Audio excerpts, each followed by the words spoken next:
નમસ્કાર. આજે આપણે વાત કરીશું પીસીઓડી વિશે. ભારતમાં દર 10માંથી 2 કે 3 મહિલાઓને પીસીઓડી એટલે કે પોલિસિસ્ટિક ઓવેરિયન ડિઝીઝની બીમારી છે. તે બોડીના મેટાબોલિઝમ અને હોર્મોનલ ઇમ્બેલેન્સ સાથે જોડાયેલી બીમારી છે.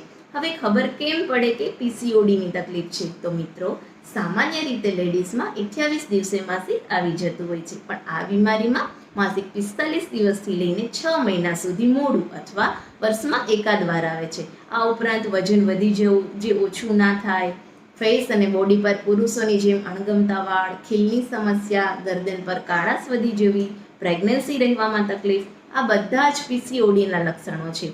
લાંબો સમય પીસીઓડીની સમસ્યા રહે તો ભવિષ્યમાં thyroid, blood pressure, diabetes, infertility વગેરે જેવી તકલીફ થઈ શકે છે. તો જો તમને પણ આવા કોઈ લક્ષણો જોવા મળે તો તરત જ પ્રોપર નિદાન અને સારવાર કરાવો.